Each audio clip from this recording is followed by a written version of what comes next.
You wanted the best. You've got the best podcast. The hottest podcast in the world. The Chris Voss Show. The preeminent podcast with guests so smart you may experience serious brain bleed. Get ready. Strap yourself in. Keep your hands, arms, and legs inside the vehicle at all times, because you're about to go on a monster education roller coaster with your brain. Now, here's your host, Chris Voss. Hi, folks. Chris Voss here from thechrisvossshow.com, thechrisvossshow.com. Hey, we're coming here with a Nerd Gate podcast. Who knew we'd do another, but you knew we were going to do another one because we've always done another one. That's what we do around here. Anyway, guys, be sure to refer the show to your friends, neighbors, and relatives. Have you reached out to your loved ones and said, be part of the Chris Voss Show family, the family that loves you and doesn't judge you? Knock on their doors on Saturday morning, just like the Mormons, and say, hey, have you heard about our Lord and Savior Chris Voss Show? I'm just kidding. Don't do that. Then you probably get shot, especially in some of the neighborhoods I'm sure most of you live in. Anyway, guys, I was rude to say about my audience. Wow.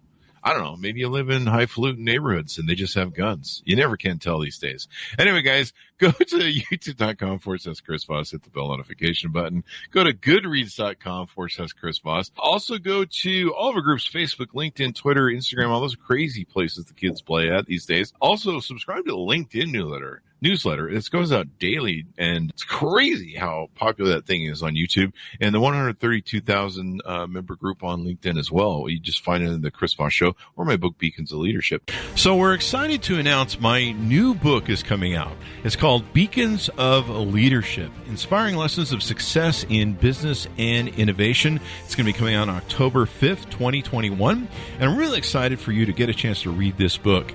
It's filled with a multitude of my insightful stories, lessons, my life, and experiences in leadership and character. I give you some of the secrets from my CEO entrepreneurial toolbox that I use to scale my business success, innovate, and build a multitude of companies. I've been a CEO for, 33, 35 years now. We talk about leadership, the importance of leadership, how to become a great leader, and how anyone can become a great leader as well. Or order the book wherever fine books are sold. Anyway, guys, we have an amazing author on the show. He's a multi-book author. In fact, I believe this one's in a series. We'll find out here in a second. He has a book that's coming out on 2/22. That would be February, by the way, for those of you who can't count. The book is called No Second Chances, a novel by Rio Youers. He's on the show with us today. He's going to be telling us about his amazing book. And he is the critically acclaimed author of Lola on Fire, Westlake Soul, and Halcyon. His 2017 thriller, The Forgotten Girl, was the finalist for the Arthur Ellis Award for the Best Crime Novel. He is a writer of Sleeping Beauties, a comic book series based on the best-selling novel by Stephen King and Owen King. Rio lives in Ontario, Canada. I was setting up the A joke, pulling off the boot in the A, and I blew the Canada. How did I do that? With his wife and their 2 children. Welcome to the show, Rio. How are you? Great. Thank you so much for having me on the show, Chris. It's great to be here. There you go, eh? And my apologies to my Canadian crowd. We did not mean to offend Canada. What's funny is a friend of mine who's a Canadian, but he's stateside here. He was talking about Canadian insurance. His girlfriend went skiing. He broke his arm, and so he posted the difference in cost for when his son broke his arm in U.S. and Canada, and he was talking about it, and so I posted the video of Rush, of Geddy Lee, and the 2 guys from the Great White North, if you remember that. I'm a child of the 80s. So right, that's right. We were talking about A, and he was complaining about how after leaving Canada, his girlfriend is pissed at him because he says A all the time now, which I think is awesome. So anyway, back to now that we've got the Canada platform reestablished, give us your plug so people can find you on the interwebs. Yeah, for sure. Yeah, Rio Youers. I'm really only in 2 places. That's kind of where I hang out. First one being Twitter, Rio_Youers. You can find me there. Honestly, it's been a lot of book plugging recently and not really anything else. But that's what you got to do, right? You got to put in the work. Yeah. And I'm over on Instagram as well. Yeah, just look me up, Rio Youers, and I'm the only one around, so you're not going to have any trouble finding me. There you go. So give us the foundation of what motivates you want to write this. Well, really, I mean, who isn't interested in celebrity? Who isn't interested in Hollywood and Hollywood parties and what the Hollywood elite get up to and the good and the not so good? So that was always kind of wanting to sort of explore that in a novel was always at the back of my mind. And I guess I had, with No Second Chances, the characters actually came first. There was always this desire to write a novel set in Hollywood. But while I was working on Lola on Fire, which was the novel that preceded No Second Chances, I had these two characters pop into my head. And one was turned out to be Luke Kingsley, who's this washed-up actor, canceled, has obviously done something wrong, and he's fallen from grace, and he's trying to get his career back on track. And the other character turned out to be Kitty Rae, who's a young woman who's arrived in Los Angeles with her eye on the stars. I didn't know much more than that about them, and I just let them hang out there, and I'd sort of touch base with them every now and again, hoping that there was a story that they would sort of stumble into. And then when I finished Lola on Fire, I started to explore Luke and Kitty a little bit more fully, and then another character by the name of Johan Fly, who's No Second Chances. He's the antagonist of that. So he's the bad guy. And when he entered the scene, I knew that was when the chemistry started to happen between these three characters. And the story spun out of there. And then I sort of linked it to this desire to sort of set a book in Hollywood with I'll be honest with you, I wrote this book during the thick of COVID-19, and being able to escape every day to a place with sunshine and palm trees wasn't such a bad thing. You know what I'm saying? There you go. It came along at a good time, and I had a great time with it. I had a great time with those characters, especially Johan. He is one crazy dude. So what sort of category is the book in? And you've written a lot of different books. Is it part of your other books or series or characters, or is this a standalone? No, I started out really in publishing. I started out as a horror writer. I wrote, short stories and novels with small presses. But as I branched into the major leagues, the big presses, I favored more straight thrillers.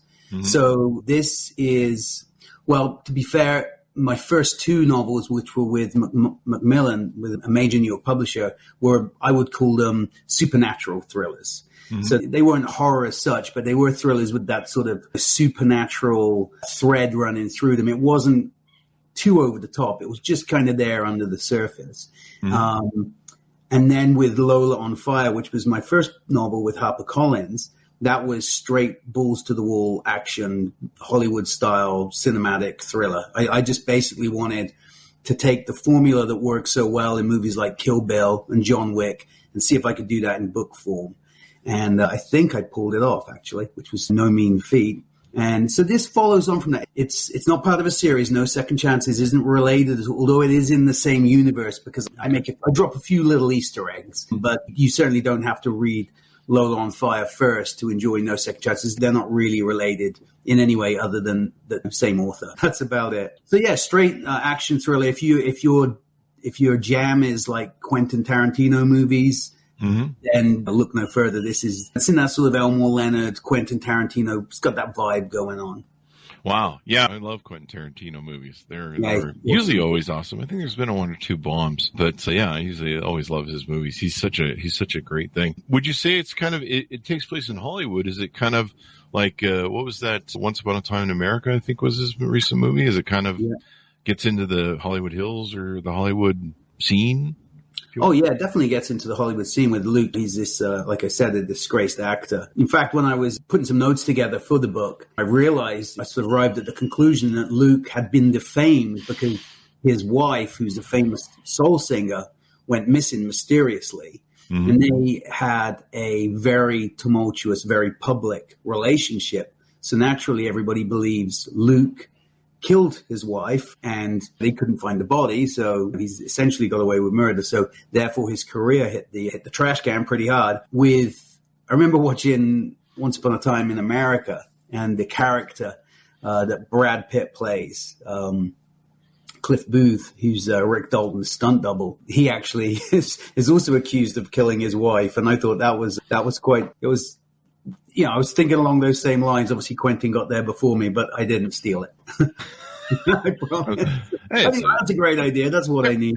Everyone's written Hollywood noir, so there's always exactly. There's always someone's got to have killed someone somewhere. So I don't think that's ever going to end until Hollywood, I don't know, falls into the sea or something. And even then, they'll probably still write about it underwater. So there you go. What are some other teasers we can tease out about the book? Maybe plot twists or something teasable that people can go, ooh, that sounds like something I should check in on. Yeah, well, Johan Fly, he's our antagonist. He's a 28-year-old YouTuber. Social media sensation. So he appears really he's the son of a Danish billionaire. So he appears really quite squeaky clean on the outside and everybody kind of loves him. But obviously he's hiding really quite a fierce darkness. And he's, like I said, the son of a Danish billionaire, but he truly feels a connection to his Viking ancestry. So he models himself after the Vikings. He fancies himself to be like a modern Viking. So he's got the long blonde hair and the tattoos and the braided beard. And he carries a replica Viking axe around with him. And he gets up to some mischief with that axe. So there's a pretty good, it's not many, you know what, there are a lot of sort of contemporary thrillers set in Hollywood. There are a lot of contemporary thrillers, obviously, with murder and intrigue and mystery and car chases and everything else. And mine does have a car chase in it as well. But there aren't. You've got to have a car chase. You know, I remember this piece of writing advice I heard once. Never put a car chase in your novel because you just won't be able to pull it off. I put 2 in the next novel I wrote. That'll show them. Don't tell me to not put a car chase in my book. Car chases are awesome, man. I know they were awesome anyway. So anyway, there's a car chase in this one. But yeah, so you've got these thrillers that they got a little bit of everything going on. But you don't see many Vikings in modern day thrillers. So real Vikings? Well, he really believes he is. So, there you go. I mean, Danish. He's going full Viking.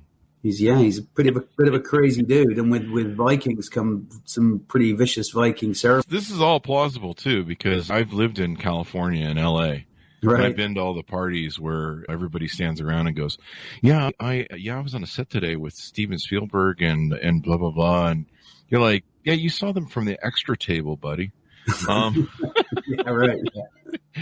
You were all roped off. You saw them probably in the distance there with the binoculars from your extra booth. But yeah, everyone stands around and they're working on a script or they're working on it's a whole scene down there.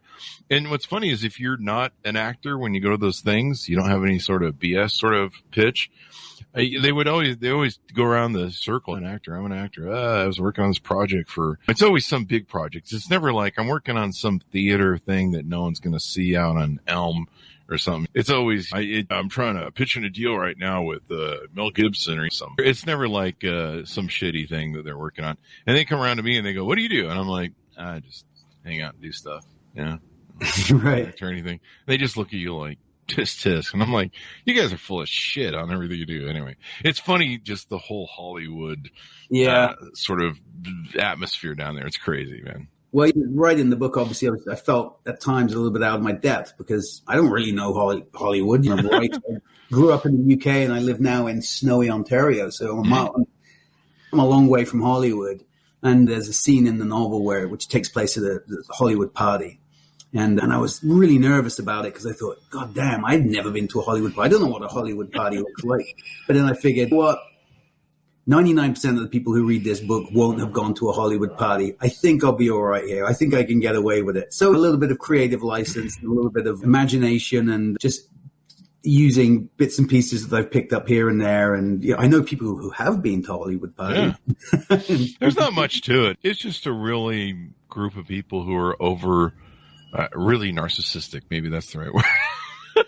I will take your word from it. And if I ever end up at a Hollywood party, maybe I'll email you afterwards and say, "Hey, you were right."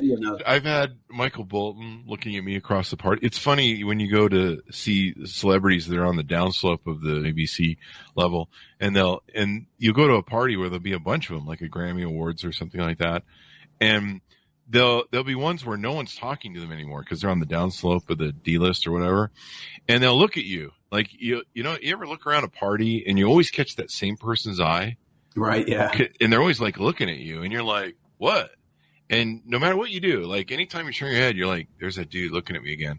And it was Michael Bolton, and he kept looking at me like, "Hey man, I'm still a celebrity, man. You should probably come talk to me." And I'm like, right. I kept looking at him, I'm like, "Nah, I don't care about your music."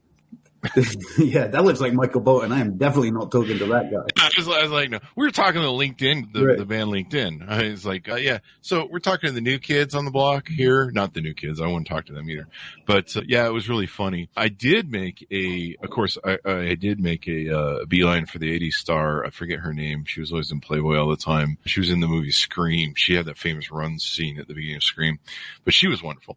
But yeah, it's always funny. You go to some, I remember I went to some, and there was a guy from Parks and Recreation, and he just kept looking at me all night long.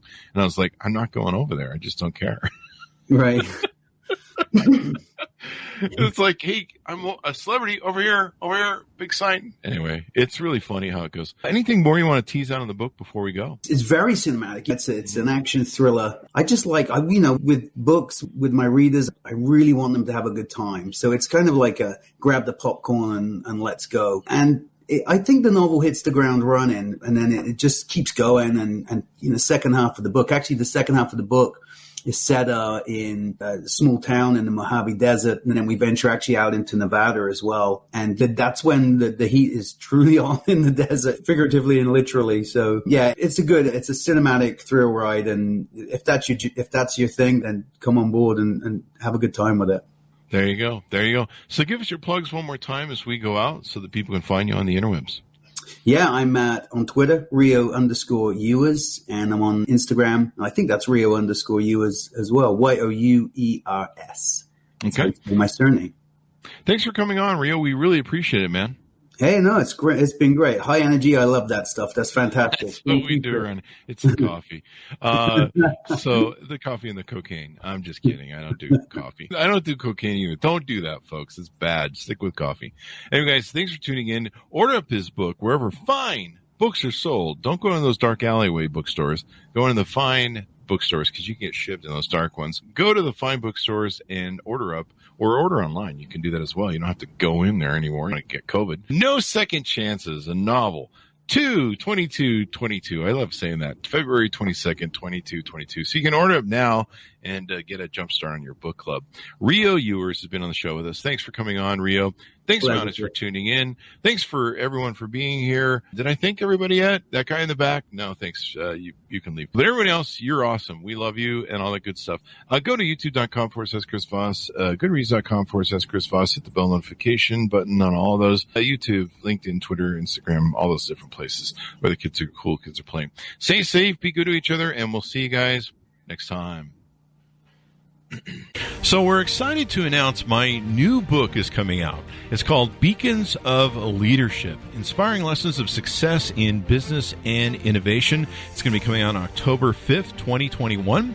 And I'm really excited for you to get a chance to read this book. It's filled with a multitude of my insightful stories, lessons, my life, and experiences in leadership and character. I give you some of the secrets from my CEO entrepreneur toolbox that I use to scale my business success, innovate, and build a multitude of companies. I've been a CEO for, 33, 35 years now. We talk about leadership, the importance of leadership, how to become a great leader, and how anyone can become a great leader as well. Or order the book wherever fine books are sold.